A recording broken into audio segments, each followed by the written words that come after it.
Picture this. It is November 1993, and we are in Portugal. Right. The air is biting. Is that deep, damp European cold that really signals winter is just rapidly closing in. Oh, yeah, that bone-chilling kind of cold? Exactly. And a petite, bruised woman has just been thrown out onto a hard cobblestone street. Whoa. The door to her apartment slams shut, and the lock turns. She has been completely, entirely locked out by an abusive husband. That is just terrifying. It really is. And to make it worse, inside that apartment, trapped behind that locked door, is her infant daughter. Oh, my God. Yeah. She is standing on the street with no money. She essentially has no possessions to her name. She is completely cut off, stranded in a foreign city where she barely has a support system at all. Just a total nightmare scenario. But she does have one thing on her person. She is clutching a manuscript. Okay. It is a stack of papers she has been quietly pouring her soul into for years. A story she calls Harry Potter and the Philosopher's Stone. It gives you chills, honestly. It really does. And it makes you wonder, how does a person arrive at that specific, terrifying rock bottom? And more importantly, how does that exact rock bottom become the crucible that forges a billion-dollar empire? Right. How do those two extremes connect? Exactly. And that is what we are tracing today. We are exploring the watermarked excerpts of a meticulously researched biography by Solomon Schmidt titled A Pen to Change the World.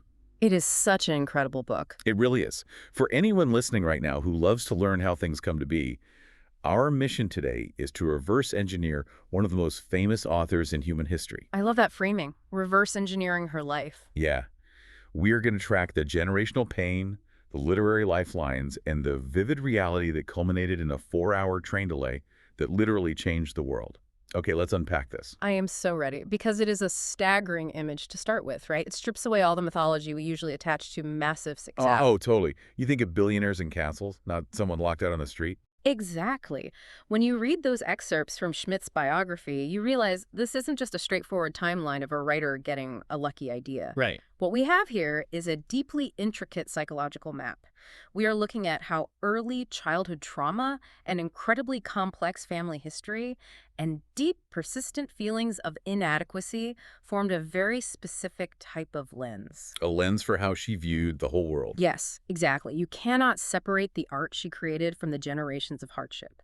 You can't untangle it from the very specific environment that forced her to become a storyteller just to survive. And to really map that out, we have to go way back, like way before that street in Porto, way before she ever boarded a train. We have to look at the ancestral tapestry. We do. And the sources start us on the maternal line, all the way back in 1877 in Paris. Paris in the late 19th century. Yeah. We are introduced to a young, impoverished maid named Salome Schmidt. Salome gives birth to an illegitimate son, Louis, and his paternity is kept an absolute secret. Which, I mean, you have to think about the stigma of that time. Right. Late 19th century France. The stigma attached to an illegitimate child for a working-class maid is immense. It could ruin you. It really was a massive societal burden. But Louis survives it. He eventually moves across the channel to London. He marries an Englishwoman named Eliza Smith, and he goes on to become a literal war hero in World War I. That is wild. Right. He is awarded the Croix de Guerre, which is one of France's highest military honors. And he got that for some pretty intense combat, right? Yeah, for holding off German forces in heavy crossfire to protect his men. Which is an incredible trajectory. I mean, you have this child born into societal shame who completely reconstructs his identity in a new country. And ultimately achieves this pinnacle of recognized bravery. But that heroism is really just one thread in a very tangled web. Because if we trace Louis's son, Stanley, the narrative shifts again. Oh, definitely does. Stanley marries a woman named Frida Smith, and Frida's background is steeped in its own completely hidden trauma. She was in the foster system, right? Yeah. Yes. She was raised entirely in the foster care system. It wasn't until she was 20 years old that she discovered her true parentage. 20 years old? Yeah, she found out that she was the illegitimate child of a pioneering Scottish doctor named Dugald Campbell who had an affair with a bookkeeper. Wow. And after the affair, the bookkeeper completely vanished, just disappeared. So already on just one side of the family, you have multiple generations dealing with hidden identities, Right? illegitimacy, and parents who simply vanish into thin air. It is like a mystery novel already. It really is. And the resulting dynamic between Stanley and Frida is fascinating. Because they cope with it so differently. Exactly. Stanley copes with the world by becoming an eccentric fantasist. He tells outrageous lies to everyone around him, just inventing realities. Which is such a writerly trait. It is. Frida, on the other hand, is hardened by her abandonment. The sources explicitly note that she actively preferred the company of dogs to human beings. You know, considering human beings abandoned her, I kind of get it. Yeah, you see the coping mechanisms forming. But then you contrast this maternal line with the paternal side of the family. Oh, boy. And it is a completely different flavor of chaos. We look at her grandfather, Ernie Rowling. Ernie. Yeah, the sources paint a pretty dark picture of him. Dark is an understatement. Ernie is a man who operates purely on dominance and manipulation. He's described by those who knew him as an effing drill sergeant. Which tells you everything you need to know about the vibe he brought to the room. Exactly. He runs a grocery store in a place called West Moors. But behind the counter of this mundane local shop, he is a harsh, physically abusive man. Yeah, he beats his wife, Kath, and he beats his sons, Jeff and Pete. And it's not just the domestic abuse either. No, it's the corruption, too. Mm. He is a quintessential wheeler dealer in that mid-century British working-class mold, but he leans heavily into the corrupt side. Oh, absolutely. He runs rigged greyhound races, and the detail here is just chilling. He would literally starve the dogs before a race so he could control the outcome. That is just so cruel. He'd starve them just so he'd know exactly which one would win. Plus, he's cheating on his taxes. He's having affairs with 2 different cashiers at his store. He is basically a localized tyrant. He really is. Yeah. But right next to him is his wife, Kath. And Kath is this beloved, gentle soul. The contrast is jarring. It really is. She has this warm Bristolian accent. She sneaks the grandkids chocolate from the store so Ernie won't see. Oh. And she listens to Herb Alpert records on repeat. She is the absolute light to his sheer darkness. If we connect this to the bigger picture, the thematic resonance here is just staggering. Look at the recurring motifs just in her grandparents and great-grandparents. Right. Illegitimacy, hidden pasts, secret identities, and these extreme polarizing dualities in human nature. The good and the evil. Yes. On one side of the family tree, you have the heroic Louis facing down enemy fire to save others. On the other side, you have the corrupt, abusive Ernie starving dogs for a few extra pounds. That's intense. And you have the incredibly gentle Kath trapped in a terrifying reality with a monster of a husband, these deep family secrets and extreme character alignments, the purest good versus the most mundane, terrifying evil. It feels scripted. Right. They perfectly mirror the exact tropes of classic literature that would later define her own writing. Okay, wait, I have to push back a little on this idea of destiny, though. Okay, go for it. Because it sounds incredibly neat when we lay it out like this. Is this just historical coincidence that we are retroactively applying meaning to? Or does generational trauma actually act like some kind of genetic inheritance? That's a huge question. Because listening to this, it feels like Joanne was born into a family that was already a Dickensian novel. Yeah. Did she inherit this narrative tension in her DNA, or was it just the environment she was subjected to? It is the eternal question of nature versus nurture, right? But what the source material strongly suggests is that she inherited an environment where survival required hypervigilance and imagination. Meaning she had to read the room constantly. Exactly.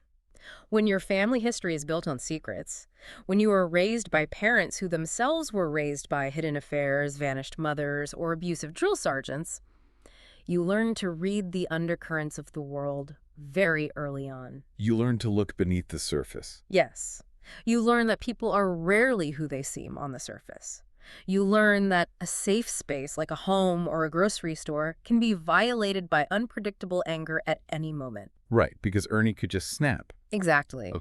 And importantly, you learn that monsters aren't just in fairy tales. They are running the local shop. That is a chilling thought. But equally, magic or heroism can come from the most unassuming, marginalized people, like a maid's illegitimate son. Right. Louis Valland. Yeah, that isn't a coincidence. It is a worldview forged by proximity to extreme behavior. So she meets a 19-year-old Navy man named Pete Rowling, and they meet on a train. A train! Of course it's a train! Right. And this isn't just any train ride, considering what's to come. They depart from King's Cross Station in London. King's Cross. Yep. And the biography notes King's Cross was actually named after King George IV, which is just a fun bit of trivia. I love that. So they head north on this train toward Arbroath, Scotland. And the geography of that specific train ride is rich with literary irony. Oh, completely. Because as these two teenagers sit huddled under Pete's heavy navy coat, flirting over the course of a 9-hour journey, their train is literally cutting through a landscape steeped in British literary history. They pass near Charles Dickens' London. They pass near C.S. Lewis's Cambridge. They roll past the Yorkshire landscapes where Agatha Christie famously escaped. And near J.R.R. Tolkien's Leeds. It's as if they are tracing the very ley lines of fantasy and literature that their future daughter will one day absorb and inherit. It is such a cinematic image. So they fall in love, they get married in 1965, and they settle down near Bristol. Right. Now, Pete desperately wants a boy. They are so certain, or perhaps he is just so insistent, that they even have a name picked out and ready to go, Simon John. Simon John. Yeah. But on July 31st, 1965, Joanne is born. And Pete is openly disappointed. Which is just heartbreaking. It is. And it wasn't just a fleeting heat-of-the-moment thing. It becomes this lasting, visceral wound within the family dynamic. Oh, it lingered. Joanne actually asks him about it later in life, and he confirms to her face that he was disappointed she wasn't a boy. I can't even imagine hearing that from your father. That admission absolutely crushes her, leaving her in tears even as an adult. Then, 2 years later, in 1967, her sister Diane, known as Di, is born. We really need to pause and consider the immense psychological weight of being a disappointment from the very moment you draw breath. Yeah. To know that your foundational identity, your gender, was a source of regret for your father. In a working-class environment in the 60s, I mean, the desire for a firstborn son was common. It was common, sure. But to let that disappointment calcify into a permanent fixture of your relationship with your daughter, that is deeply damaging. It has to affect how you see yourself. Exactly. It instills this persistent, unshakable feeling of being an outsider in your own family. You are, in a very subtle but pervasive way, a biological mistake in their eyes. Wow. This dynamic fundamentally shaped her lifelong feelings of inadequacy. It made her feel plain, unwanted, and yet fiercely, almost obsessively driven to prove her worth to a world that didn't initially want her. See, I'm struggling with that a bit, though. Really? How so? Well, did Pete's disappointment over her not being a boy actually forge her extreme drive, or did it just create deep insecurities that she was constantly trying to outrun? That's a fair distinction. Because we see this intense imagination and need for control manifesting so early, long before she could fully articulate the gender dynamics of her parents' marriage. Yeah. Like, there's this wild anecdote from the sources about the day her sister was born. Oh, the Plato story. Yes. Anne's giving birth to Di at home, right in the next room. And 2-year-old Joanne is just sitting in the kitchen entirely unfazed, eating Play-Doh. Just munching on it. Yeah. And by age 6, she's already writing her first book, which she called Rabbit. She's also incredibly bossy. Right. She takes charge. She forces her younger sister, Di, to act out these plays she writes, and she always makes sure Di has to play a nasty, antagonistic character she invented named Petunia. Which is such a great detail, but I think it's rarely a clean split between drive and insecurity. They usually feed off each other in a loop, you know. Yeah, that makes sense. When you feel you lack inherent value to your parent, you often try to manufacture value through performance, through intellect, or through control. Like bossing your sister around. Exactly. By forcing her sister to act in her plays, Joanne was taking control of the narrative. In the real world, she might have been the disappointing daughter with a bad, uneven bowl cut given to her by her father. Which she hated. She had no power over how she was perceived. But in her imaginative world, she was the director. She was the architect. She got to pull the strings. Yes. She was creating a universe where she made the rules, and she could assign the role of the villain-like Petunia to someone else. It's a very sophisticated coping mechanism for a child. But whatever control she managed to build in her childhood bedroom is completely shattered when she enters the real world of the British school system. Oh, school was rough for her. In 1974, the family moves to Church Cottage in a village called Tutshill. Church Cottage, it sounds so quaint. It sounds incredibly idyllic, but her experience there is anything but. Joanne goes to a local primary school, and she is immediately terrified by her teacher, a woman named Mrs. Morgan. Mrs. Morgan. On the very first day, Mrs. Morgan hands out a fractions test. Joanne bombs it because she simply hasn't been taught fractions at her previous school yet. That is so unfair. Right. So based entirely on this one test, Mrs. Morgan literally places her in the stupid row. The stupid row. Yeah, the classroom desks were arranged by intelligence left to right, and Joanne is marched over and put on the far right. It's a brutal, immediate introduction to institutional hierarchy. It really is. The 1970s British primary school pedagogical approach could be incredibly authoritarian. It was very focused on rote learning and rigid categorization. You are smart or you are dumb, no in between. Exactly. The message Mrs. Morgan sent was visceral. She was saying, you are being judged, you have been found wanting, and your physical place in this room will permanently reflect your inadequacy to your peers. For a kid to hear that. For a child already harboring a deep-seated fear of being a disappointment at home, having an authority figure publicly brand you as stupid based on an unfair metric is devastating. You just internalize that immediately. You internalize those institutional labels very quickly, and that anxiety only compounds when she transitions to Whiting Comprehensive School in 1976. Oh, she explicitly refers to Whiting as a prison in the sources. A prison. That's a strong word. And we really need to talk about the physical reality of her teenage years, because she is intensely self-conscious. Right. She struggled with her appearance. She hates her appearance. She's got freckles. She's still sporting that terrible bowl cut from her dad. And she has to wear these thick, square NHS-issued glasses. Oh, the NHS glasses. Yeah, for anyone who didn't grow up in the UK, NHS glasses were provided by the National Health Service. They were functional, clunky, and essentially a neon sign to other kids that you weren't wearing stylish, private frames. It was a very obvious class marker at the time. Definitely. She's also terrible at sports, which is the main source of social currency at Whiting. And then there's the bullying. Kids can be so cruel. She gets picked on mercilessly for being a swat, which is the British slang for a nerd. Right. At one point, she actually gets into a physical altercation with a bully, and she notes that the only reason she didn't get completely flattened is because her back was pinned against her locker, physically holding her upright. That is such a vivid, terrifying image for a teenager. And the classroom environment at Whiting offered no refuge from the hallways either. Not at all. The anxiety she felt is palpable in the source material. Because she had been branded in the stupid row years earlier, she is now desperate to prove her worth. She overcompensates. Yes, she is constantly raising her hand, frantically trying to outrun that early label. But this eagerness makes her a target for certain teachers. Right. The teachers pick on her, too. She encounters a chemistry teacher named John Nettleship, whom everyone calls Stinger. Stinger Nettleship? Nettleship openly ticks on her.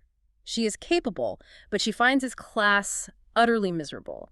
She is so intimidated by him that she specifically chooses a seat right by the emergency exit, just to maintain a physical distance and have a psychological escape route. This is where I start to see the mechanics of her writing really taking shape. Oh, so? Because how does she survive this environment? She retreats into books, but she is very specific about what she reads. She actively seeks out books with plain heroines. Plain heroines, right? She completely falls in love with Jo March from Little Women. You know, a girl with a hot temper who feels physically awkward and desperately wants to be a writer. Jo March is a classic archetype for that. And then there's Maria Merriweather from a book called The Little White Horse. Maria has freckles, straight reddish hair, and the text explicitly describes her as plain. What's fascinating here is that specificity. These fictional characters weren't just escapism, they were a highly validating mirror. She saw herself in them. Exactly. She harbored intense physical insecurities, and she was observing the rigid caste system of the comprehensive school. Right, because Whiting was a mix of everyone. Right. A comprehensive school in the UK is designed to take students of all abilities from a local catchment area. That meant kids from middle-class homes like hers were mixing directly with kids from the local council housing estates. Public housing. Yeah. She saw kids coming to school in worn-out shoes. She was witnessing the arbitrary cruelty of the world on a daily basis. It wasn't fair. She saw how wealth, class, and physical appearance dictated a person's value in the eyes of both peers and teachers.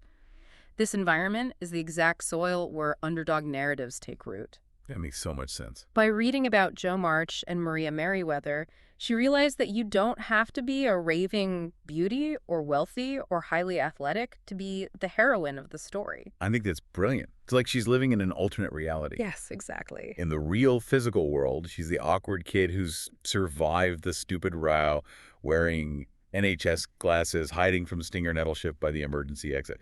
But in her internal landscape, she's Jo March. She's the hero. Books weren't just entertainment. They were survival tools she used to decode her reality. They shaped how she processed the world around her, assigning moral weight to mundane things. Give me an example. Like, there's this incredibly specific memory from when she was 5 years old. She's given this beautiful silver charm bracelet. Okay. And her aunt looks at it and casually remarks, quote, "No really nice woman likes jewelry." Right. That tiny, offhand, puritanical comment permanently wires her brain to link jewelry with wickedness and vanity. By the time she's 11 years old, she's writing a novel about 7 cursed jewels. That right there is the alchemy of a writer's mind, particularly a mind shaped by anxiety. That's all connected. A stressful environment makes you hypervigilant. You absorb offhand comments from aunts. You notice the texture of a ruined castle near your village. You observe the systemic cruelty of a school caste system, and you file it all away in your subconscious. It's waiting to be used. But just as she is beginning to solidify these coping mechanisms using literature as a shield, her ultimate sanctuary, her home, is fundamentally destabilized by a terrifying long-term tragedy. Right. We reach 1980, and Joanne is 15 years old. A really tough age for this to happen. The worst. Her mother, Anne, who by all accounts in the sources is the warm, loving center of the family, the parent who baked the cakes, who encouraged the imagination, who brought books into the house. She was the safe space. She was. And Anne is diagnosed with multiple sclerosis. MS is a disease of the central nervous system. In the 1980s, the treatments were far less advanced than they are today. It is degenerative, it strips away motor function, and it is entirely incurable. It's a devastating diagnosis. Anne tries incredibly hard to stay positive. She actually insists on keeping her job as a lab technician at Wydeen until the disease progresses to the point where she is literally dropping test tubes on the floor. She just couldn't physically do it anymore. But as Anne declines, the home environment completely fractures. Pete, her father, has a terrifyingly short temper, and the sources make it clear that Joanne is incredibly afraid of him. The contrast here is devastating. It really is. The one parent who offered unconditional warmth and safety was literally fading away, losing control of her physical body, while the parent who offered conditional approval, disappointment, and volatile anger remained physically dominant. Right. He's healthy and angry. The psychological pressure cooker of that house must have been unbearable. The slow, agonizing decline of her mother completely destroyed Joanne's sense of foundational safety. Unbearable is exactly the word. And Joanne reacts the way a lot of teenagers trapped in a suffocating environment would. She rebels hard. As you do. She starts smoking. She starts hanging out in local pubs with Welsh Hells Angels. Wow, Hells Angels. Yeah, she immerses herself in punk and new wave music, obsessively listening to the Smiths and Blondie. And she completely idolizes a woman named Jessica Mitford after reading her autobiography, Hans and Rebels. And I think it's important to pause and frame this for anyone listening who might not know Mitford's background. Yes, let's definitely do that. She was a deeply polarizing figure. She was a self-taught socialist who actually ran away from her aristocratic family to fight alongside left-wingers in the Spanish Civil War. Which is extreme rebellion. Now, obviously, we are not here to dissect or endorse mid-century socialist politics. Okay. We're just reporting what the biography says. But you have to look at what that level of radical defiance meant to a teenager. Right, a teenager trapped in a suffocating suburban house watching her mother slowly die. Exactly. To a 15-year-old Joanne, Mitford represented ultimate independence. She represented the ability to look at the life you were assigned, reject it entirely, and write your own story through sheer force of will. Exactly. Joanne is looking for a blueprint for escape. And she finds her own localized version of freedom in her best friend, a boy named Sean Harris. Sean. And his car. A turquoise and white Ford Anglia. That car is iconic. Sean is the first person in her friend group to get a car, and they spend their nights barreling down the M4 motorway, drinking under the Severn Bridge, just trying to get as far away from Touch Hill as possible. The Ford Anglia wasn't just a vehicle, it was a psychological getaway car. Totally. It represented the only space where she had autonomy. It was a metal bubble of freedom that existed completely outside the oppressive, grief-stricken walls of Church Cottage. I am curious about your read on this, though, because I am trying to square the girl writing fairy tales and reading Little Women with a teenager, smoking in pubs with Hell's Angels. They seem like two different people. Right. Do you think her obsession with writing the punk rock, the smoking, the Ford Anglia, was all of this teenage rebellion actually just a massive, elaborate coping mechanism to avoid the reality of her mother fading away right in front of her? It's highly likely. Because there is this one anecdote in the sources that just broke my heart. Anne is watching the TV show Fame, and a character on the show is diagnosed with MS. Oh, no. And Anne tearfully turns to her teenage daughter and asks, but does she end up his girlfriend? Wow. And the heartbreaking reality is that the character just never appears on the show again. That is a devastating mirror for a dying woman to look into. It really is. And to answer your question, yes, it is entirely a coping mechanism, but a highly necessary one. Right, she needed it. When a teenager is confronted with a slow-motion tragedy that they are entirely powerless to stop, they will seek agency wherever they can find it. Which makes total sense. Writing gave her intellectual agency. Rebellious music gave her an emotional outlet for her rage. The car gave her physical escape. The punk aesthetic gave her a protective armor. But the armor can't fix the core problem. No, because the tragedy of a degenerative illness is that you can't outrun the grief forever. It's always there when you come home. So she desperately looked toward the future. Looking for a way out. She couldn't wait to leave home for university, believing that higher education would be this bohemian, intellectual utopia where she would finally be surrounded by like-minded people and finally belong. But the realities of the world have a funny way of crushing our utopias, don't they? They usually do. Pressured heavily by her parents, Yeah. who want her to get a useful degree because they come from working-class roots and have a deep-seated fear of financial ruin, she goes to Exeter University to study French. Fresh, okay. But secretly, she switches her minor from German to Greek and Roman studies, which is essentially classics. Sneaky, I like it. She desperately wants to be led into this world of ancient wisdom and mythology. But when she actually gets into the lecture halls, the reality is bizarre.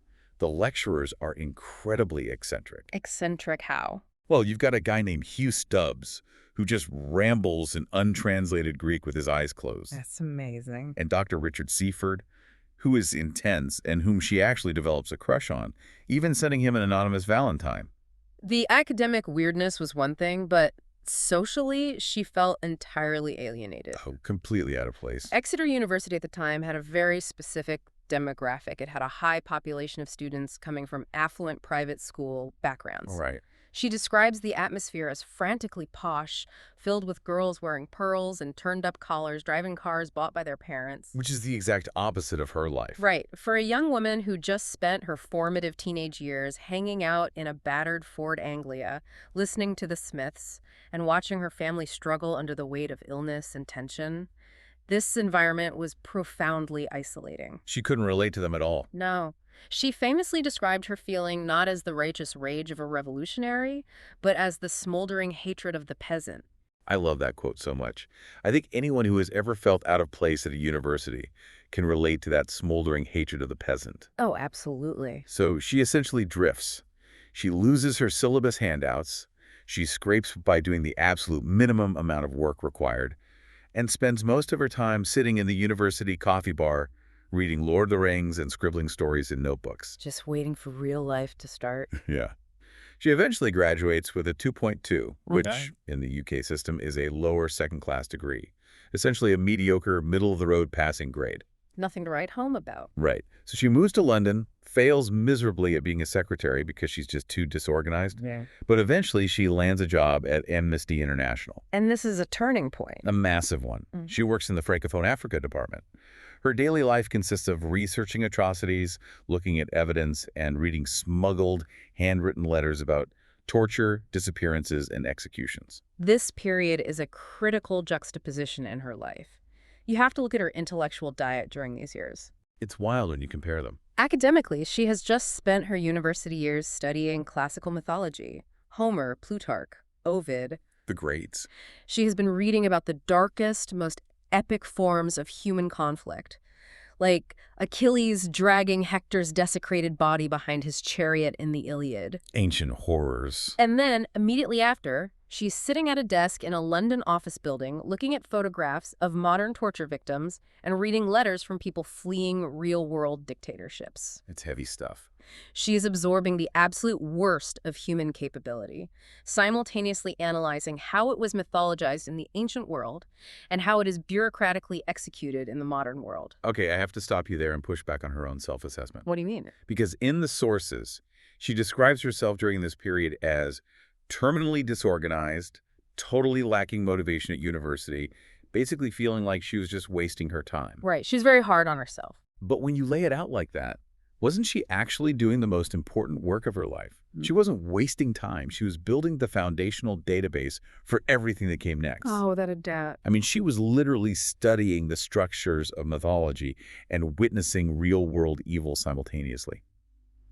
There's a story in the biography of her living in Paris for a year as part of her degree, and she's reading Dickens' Tale of Two Cities. A classic. She is crying so hard over the character Sidney Carton's sacrifice at the guillotine that her roommate Fernando literally thinks someone in her real life has died. Her empathy is just off the charts. And then a few years later at Amnesty, she physically hears a coworker screaming in the hallway because that coworker just found out his mother was executed by a political regime. That is horrific. She's deeply internalizing the extremes of noble sacrifice and pure evil.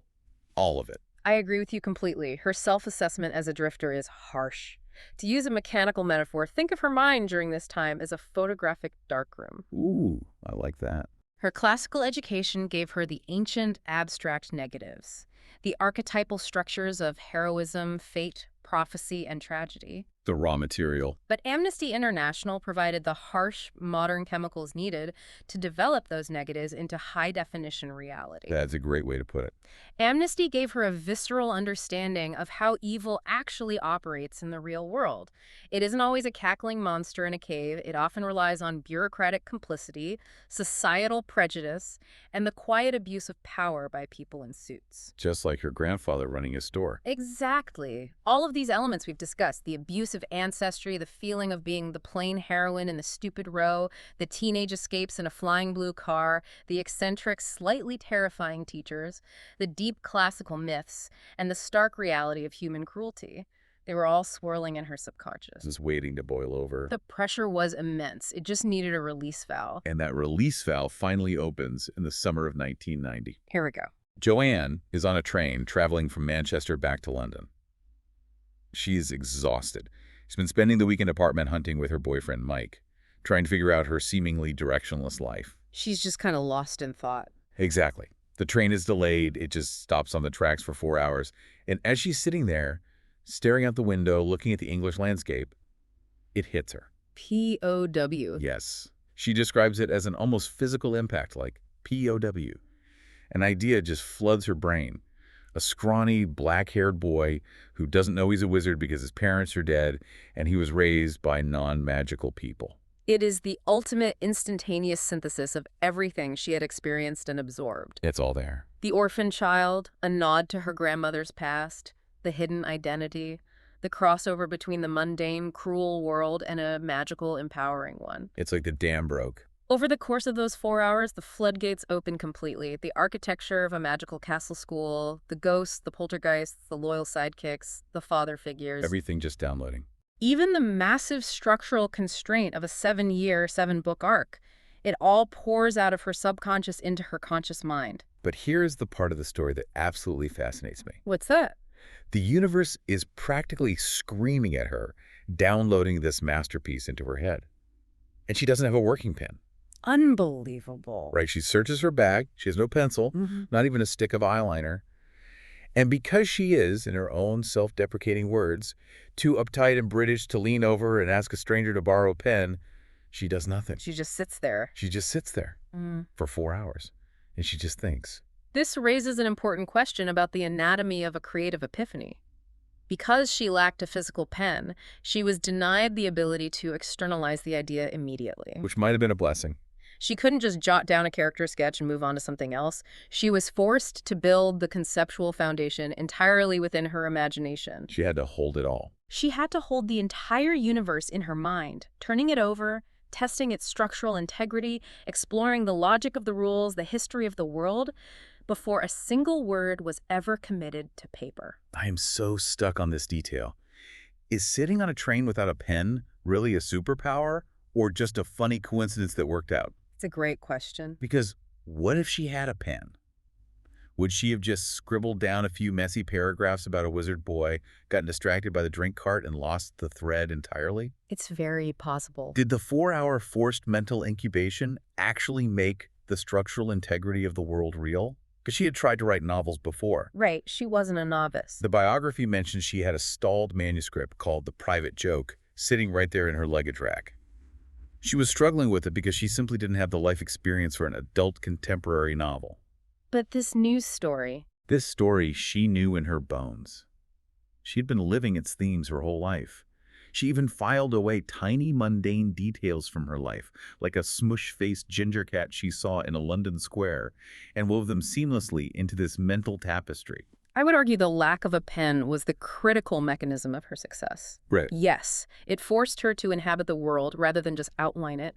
When you write something down, you can offload the cognitive burden to the paper. You don't have to remember it. Exactly. Without the paper, she had to build the world strongly enough in her mind that it wouldn't evaporate when the train finally pulled into King's Cross Station. It had to be robust. It had to survive the journey. It became a living, breathing, alternate reality, very much like the fictional reality she used to survive her terrifying childhood and her mother's illness.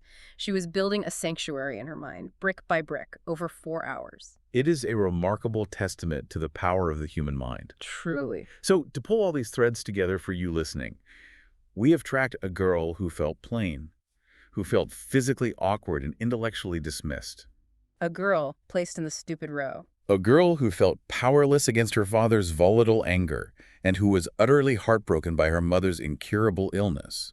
We tracked a girl who used literature first as a defensive shield to survive a hostile world and eventually weaponized it to conquer that very world. Exactly. When we consume incredible art or witness a massive cultural breakthrough, we're usually only seeing the tip of the iceberg, the polished final product. The finished book. The real magic isn't just a sudden, lucky idea on a delayed train. The magic is the decades of pain, the acute observation of human cruelty in school hallways and human rights reports, The tedious temp jobs. the profound grief, and the persistent feeling of never quite belonging. All of that is the invisible architecture that built the foundation for a world that resonated with millions. It fundamentally changes how you view a piece of art, and it brings us right back to that jarring opening image we started with. In Porto. Yeah. I want to leave you with a lingering thought to mull over, something that isn't explicitly answered in the biography, but feels undeniably true. Think about that moment in Porto in November 1993. Standing on the cobblestones. Joanne is out on the street. She is physically battered, freezing, completely alone, estranged from her family, with nothing to her name but that manuscript. Just clutching those pages. As she stood there in the cold was the story of an orphaned boy who survives the absolute worst the world can throw at him, the only thing that gave her the strength to survive too. Wow. What if the story she thought she was writing for the rest of the world was actually the exact story she needed to write to save herself?